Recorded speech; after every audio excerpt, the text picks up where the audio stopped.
Assalamualaikum warahmatullahi wabarakatuh. Perkenalkan, nama saya Rania Fisyanti dengan NIM 230144113 Prodi Pendidikan Agama Islam.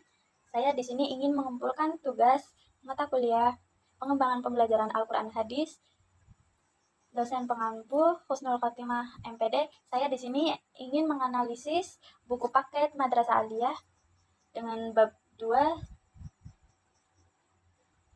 dengan materi kebenaran penurunan Al-Quran. Kita masuk pada poin A. Mari merenungkan. Turunnya Al-Quran merupakan suatu kejadian yang sangat mengagetkan sekaligus menggembirakan hati Rasulullah SAW. Proses penurunan wahyu sangatlah berat karena diturunkan melalui perantara malaikat Jibril. Saat malaikat Jibril menyampaikan wahyu tersebut, Rasulullah merasa berat karena tidak bisa melaksanakan perintah malaikat Jibril. Tetapi setelah berkali-kali malaikat Jibril mengulang, akhirnya Rasulullah SAW dapat menerimanya. Ini termasuk aspek faktual dan prosedural. Faktualnya, pada bagian turunnya Al-Quran merupakan suatu kejadian yang sangat mengagetkan sekaligus menggembirakan hati Rasulullah, dan prosedur penurunan wahyu sangatlah berat karena diturunkan melalui perantara malaikat Jibril. Selanjutnya, begitupun sangat menerima ayat-ayat yang lain, Rasulullah SAW selalu merasa ketakutan dengan segala sesuatu yang mengiringinya ayat-ayat tersebut. Begitu sulitnya Rasulullah dalam menerima wahyu yang membuktikan bahwa peristiwa turunnya Al-Quran merupakan suatu kejadian yang sangat luar biasa. Ini termasuk aspek faktual. Pada bagian Rasulullah selalu merasa ketakutan dengan sesuatu yang mengiringinya ayat-ayat tersebut. Karena ini fakta-fakta yang terjadi mengenai kondisi fisik Rasulullah saat menerima wahyu. Dan pada membuktikan bahwa peristiwa turunnya Al-Quran merupakan suatu kejadian yang sangat luar biasa itu metakognitif, karena bagian ini mengajak untuk menyadari dan merenungkan bahwa Al-Quran bukanlah kitab yang biasa, sehingga muncul kesadaran sekaligus dalam diri untuk lebih menghargai Al-Quran dan kehidupan sehari-hari. Selanjutnya, poin B kita skip, dan poin C.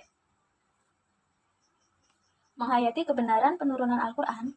Yang pertama, pengertian turunnya Al-Quran. Secara majazi, turunnya Al-Quran diartikan sebagai pemberitahuan dengan cara dan sarana yang dikehendaki Allah Subhanahu wa Ta'ala, sehingga dapat diketahui oleh para malaikat di Lauhul Mahfuz dan oleh Nabi Muhammad SAW di dalam hatinya yang suci. Ini termasuk faktual. Selanjutnya masuk pada poin A. Al-Quran itu diturunkan ke langit dunia pada malam Al-Qadar sekaligus lengkap dari awal sampai akhir. Kemudian diturunkan berangsur-angsur, sesudah itu dalam tempo 20 tahun atau 23 tahun atau 25 tahun berdasarkan pada perbedaan yang terjadi tentang berapa lama Nabi memukim di Mekah sesudah beliau diangkat menjadi Rasul. Pendapat ini berpegang pada riwayat At-Tabari dari Ibnu Abbas. Beliau berkata, diturunkan Al-Quran dalam Lailatul Qadar dalam bulan Ramadan ke langit dunia sekaligus, kemudian dari sana langit diturunkan berangsur-angsur ke dunia. Ini termasuk aspek faktual dan prosedural. Pada faktualnya itu, dalam Al-Quran itu diturunkan ke langit dunia pada malam Al-Qadar sekaligus lengkap dari awal sampai akhir, dan kemudian sampai dengan terakhir, kemudian dari sana langit diturunkan berangsur-angsur. Ini termasuk prosedural. Dan selanjutnya poin B. Al-Quran itu diturunkan ke langit dunia sebanyak 20 kali Lailatul Qadar dalam 20 tahun atau 23 kali Lailatul Qadar. Al-Quran itu diturunkan ke langit dunia sebanyak 20 kali Lailatul Qadar dalam 20 tahun atau 23 kali Lailatul Qadar dalam 23 tahun atau 25 kali Lailatul Qadar dalam 25 tahun. Pada tiap-tiap malam diturunkan ke langit dunia tersebut. Sekedar yang kehendak diturunkan dalam tahun itu kepada Nabi Muhammad SAW dengan cara berangsur-angsur. Ini termasuk aspek prosedural. Kemudian yang C. Al-Quran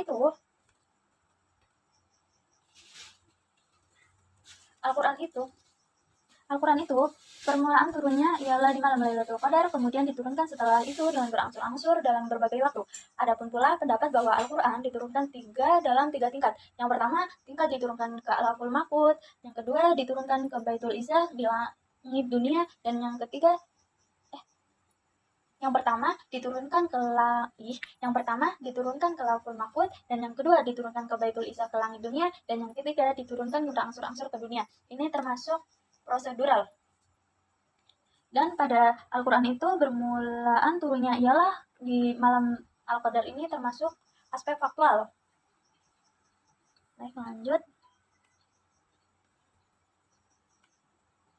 Meski sanadnya sahih, Dr. Subhi Soleh menolak pendapat di atas tersebut karena turunnya Al-Quran yang demikian itu termasuk bidang yang gaib dan juga berlawanan dengan zahir Al-Quran. Ini termasuk aspek konseptual karena penyebutan ini berkaitan dengan klasifikasi atau kategori dalam ilmu hadis atau ulumul Quran. Yang selanjutnya, Al-Quran diturunkan dalam waktu 22 tahun 20 Al-Quran diturunkan dalam waktu 22 tahun, 2 bulan, 22 hari, yaitu mulai dari malam 17 Ramadan tahun 41 dari kelahiran Nabi sampai 9 Zulhijjah Haji Wada tahun 63 dari kelahiran Nabi atau tahun 10 Hijriah. Permulaan turunnya Al-Quran ketika Nabi SAW bertahanus atau beribadah di Gua Hiro. Pada saat itu turunlah waktu dengan perantara Jibril Al-Amin dengan membawa beberapa ayat Al-Quran. Ini termasuk aspek konseptual dan prosedural. Konseptualnya karena Al-Quran dan termasuk aspek prosedural. Selanjutnya,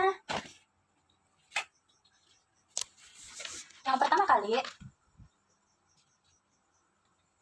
kali turun adalah surat Al-Alaq ayat 1-5. Sebelumnya wahyu diturunkan telah turun sebagian irhas atau tanda dan dalil. Sebagaimana hadis yang diriwayatkan Imam Bukhari dengan sanad dari Aisyah yang menunjukkan akan datangnya wahyu dan bukti nubuwah bagi Rasulullah SAW yang mulia. Di antara tanda-tanda tersebut adalah mimpi yang besar di kala beliau tidur dan kecintaan beliau untuk menyendiri dan berhalwat di Gua Hira untuk beribadah pada Tuhannya. Ini termasuk konseptual dan faktual. Konseptualnya itu pada surat Al-Alaq ayat 1-5 dan ada aspek faktual juga pada di antara tanda-tanda tersebut adalah mimpi. Ini pada tanda-tandanya. Yang selanjutnya pengertian penulisan Al-Quran. Pengertian penulisan Al-Quran. Penulisan Al-Quran adalah proses penulisan Al-Quran dari wahyu yang diterima Nabi Muhammad SAW hingga selesai dikumpulkan dalam sebuah tulisan berupa mushaf atau kitab berjilid pada zaman Khalifah Utsman bin Affan. Penulisan dan pengumpulan Al-Quran ini melewati 3 fase. Ini ada aspek faktual dan prosedural karena dalam penulisan Al-Quran adalah proses ini definisi dan proseduralnya itu penulisan dan pengumpulan Al-Quran itu melewati 3 fase, jadi ada prosesnya ya. Terus selanjutnya masuk pada zaman Nabi. Tahap pertama adalah zaman Nabi Muhammad SAW, di mana pada tahap ini hafalan para sahabat lebih banyak berperan daripada tulisan-tulisan yang masih terpisah-pisah. Siapa saja di antara para sahabat yang mendengar satu ayat maka akan langsung menghafalkannya dan atau menuliskannya dengan sarana seadanya di pelepah kurma, potongan kulit, permukaan batu cadas atau tulang belikat unta. Jumlah para penghafal Al-Quran sangat banyak. Ini termasuk aspek faktual karena ini ada zaman Nabi Muhammad dan dengan sarana seadanya pelepah kurma, potongan kulit, permukaan batu cadas atau tulang belikat unta. Jumlah para penghafal Al-Quran sangat banyak. Dan pada zaman Nabinya itu termasuk aspek prosedural karena urutan kronologis. Selanjutnya masuk pada poin B. Pada zaman ini terjadi banyak peperangan yang mengakibatkan banyak para sahabat penghafal Al-Quran meninggal dunia. Di antara para sahabat pilihan penghafal Al-Quran yang meninggal pada perang Yamamah adalah Salim bekas budak Abu Faidah, di mana Rasulullah SAW pernah memerintahkan para sahabat untuk mengambil pelajaran Al-Quran darinya. Maka Abu Bakar radhiyallahu anhu memerintahkan untuk mengumpulkan Al-Quran agar tidak hilang. Ini aspek faktual karena pada zaman ini terjadi banyak peperangan yang mengakibatkan para sahabat penghafal Al-Quran meninggal dunia. Dan sampai dengan terakhir, dan Salim bekas budak Abu Faidah itu termasuk aspek faktual. Selanjutnya, seusai perang Yamamah, sahabat Umar bin Khattab menyampaikan pendapat kepada Abu Bakar untuk menulis ulang dan mengumpulkannya catatan-catatan Al-Quran yang masih berpisah-pisah. Namun, Abu Bakar menolaknya. Ia tidak ingin melakukannya karena takut dosa, sehingga Umar terus-menerus mengemukakannya. Ini termasuk aspek faktual. Selanjutnya, pandangannya, akhirnya Allah Subhanahu wa taala membukakan pintu hati Abu Bakar untuk hal itu.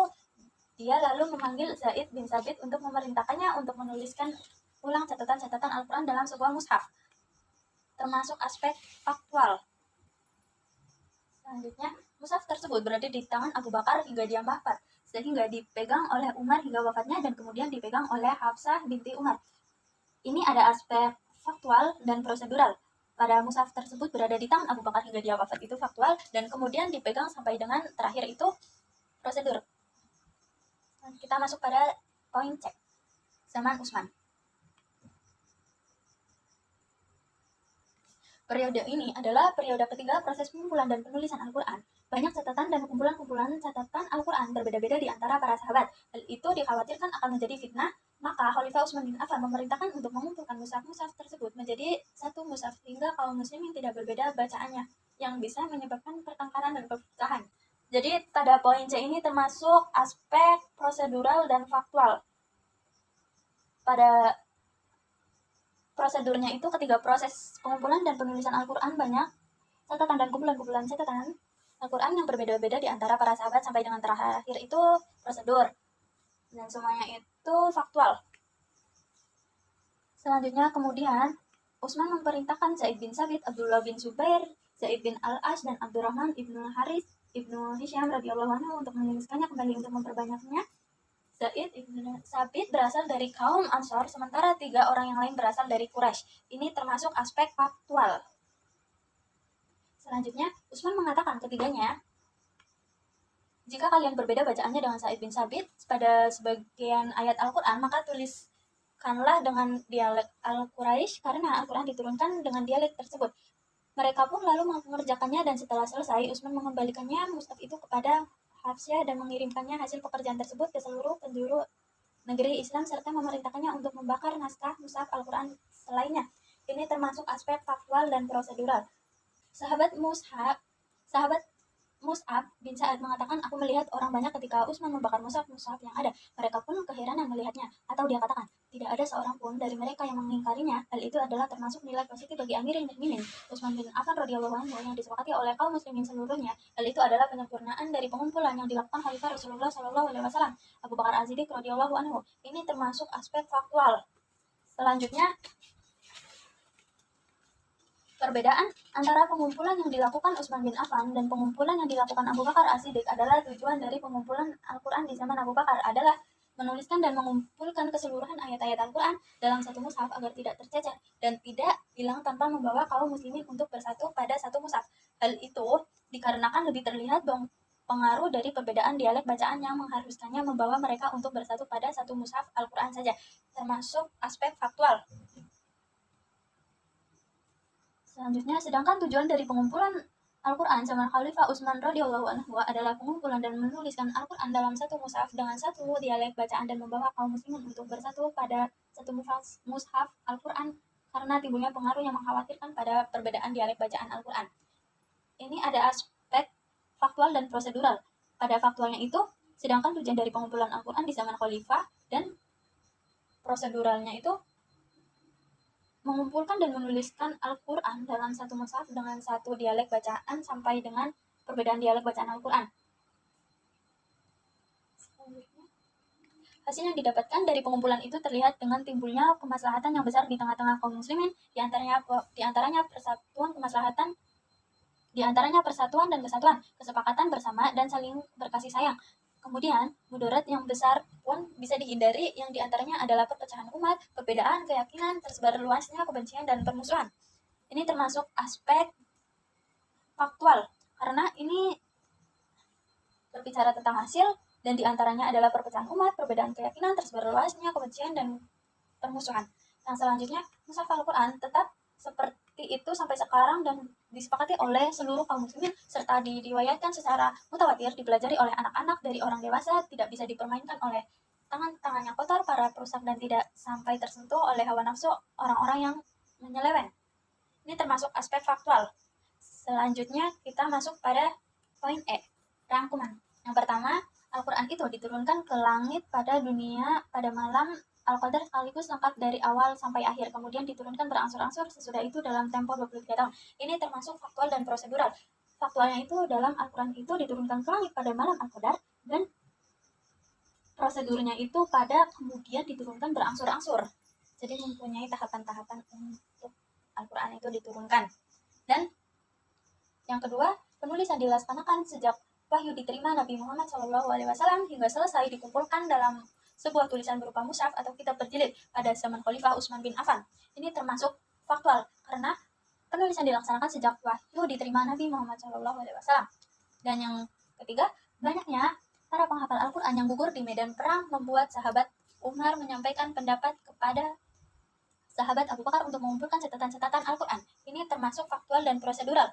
Pada banyaknya para penghafal Al-Quran yang gugur di medan perang membuat sahabat Umar menyampaikan